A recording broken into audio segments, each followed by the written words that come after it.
ഞാൻ വെല്ലുവിളിക്കുന്നു.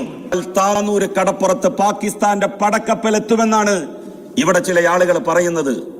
എന്നാൽ ഞാൻ അവരെ ഓർമ്മിപ്പിക്കട്ടെ, എങ്ങാനും മലപ്പുറം ജില്ല രൂപീകരിക്കുകയും എന്താണ് സാർ ഇത്? അദ്ദേഹം സംസാരിക്കട്ടെ. എന്തിനെങ്കിലും പ്രകോപിതരാവേണ്ട കാര്യം എന്താ? പ്രതിപക്ഷ സംസാരിച്ചോട്ടെ. അടുത്ത പ്രതിപക്ഷ പ്രസംഗം ഉണ്ടല്ലോ, അദ്ദേഹം പറയട്ടെ. യെസ്, അങ്ങ് സംസാരിച്ചോ. യെസ് ശ്രീ കടകംപള്ളി പ്ലീസ്, അദ്ദേഹം സംസാരിക്കട്ടെ. സാർ, മലപ്പുറം ജില്ല രൂപീകരിക്കപ്പെടുകയും പാകിസ്ഥാന്റെ പടക്കപ്പൽ താനൂര് കടപ്പുറത്ത് വരികയും ചെയ്താൽ ആ കപ്പലെത്തുക അറബിക്കടലിന്റെ വിരുമാറിലൂടെയായിരിക്കും. അറബിക്കടലിന്റെ വിരുമാറിൽ വെച്ച് പാകിസ്ഥാന്റെ പടക്കപ്പലിനെ തോൽപ്പിക്കാൻ പണ്ഡിറ്റ്ജി ഇന്ത്യയുടെ നാവികപ്പടക്ക് കഴിയില്ലെങ്കിൽ ആ നാവികപ്പട അങ്ങോട്ട് പിരിച്ചുവിട്ടേക്കൂ, ജില്ല ഞങ്ങൾക്ക് വേണം എന്ന് CH പ്രഖ്യാപിച്ചു. CH അങ്ങനെ പറഞ്ഞിട്ടില്ല എന്ന് CHന്റെ മകൻ പറയട്ടെ. ഞാൻ വെല്ലുവിളിക്കുന്നു. CHന്റെ പ്രിയപ്പെട്ട മകൻ മുനീർ സാഹിബ്, ഞാൻ CHന്റെ എല്ലാ പ്രസംഗങ്ങളും വായിച്ചിട്ടുണ്ട്. മുനീർ സാഹിബെ, ഞാൻ CHന്റെ എല്ലാ എഴുതപ്പെട്ട ലേഖനങ്ങളും വായിച്ചിട്ടുണ്ട്. ഞാൻ വെറുതെ പറയുന്നതല്ല. PK ബഷീർ വായിച്ചിട്ടേ ഉണ്ടാവില്ല ഒന്നും. അതുകൊണ്ട് അദ്ദേഹത്തിന് ആ കാര്യം അറിഞ്ഞുകൊള്ളണം എന്നില്ല. സാർ,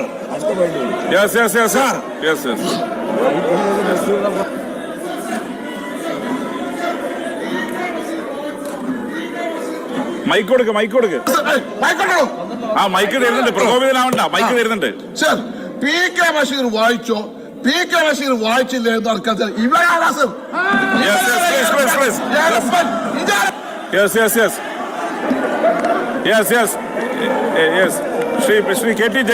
ശ്രീ KT ജലീൽ, വ്യക്തിപരമായ പരാമർശങ്ങൾ ഒഴിവാക്കുക.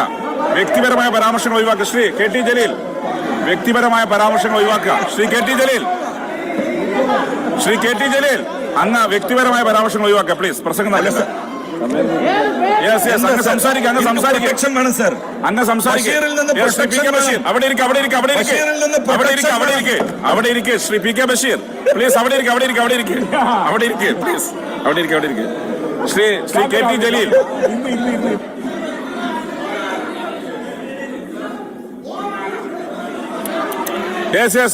Shri PK Basheer please.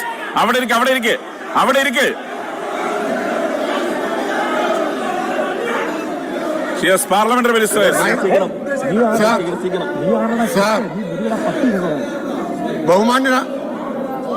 ബഹുമാന്യനായ അംഗം, യെസ്, അത് പറയുന്നുണ്ട് പാർലമെന്ററി മിനിസ്റ്റർ. യെസ്, പറ. ബഹുമാന്യനായിട്ടുള്ള അംഗം ശ്രീ ജലീലിനെ കുറിച്ച് ഇവിടെ ഉപയോഗിച്ച പദം അതൊരു തവണയല്ല 2 തവണ ആവർത്തിച്ചത്. അതെനിക്കിവിടെ പറയാൻ പറ്റുന്നതല്ല. അങ്ങേറ്റത്ത് വ്യക്തിപരമായ അധിക്ഷേപമാണ് നടത്തിയത്. അതും അങ്ങ് പരിശോധിക്കണം. അങ്ങത് പരിശോധിക്കണം. ഞെട്ടിപ്പിക്കുന്നതാണ്. പറയാം.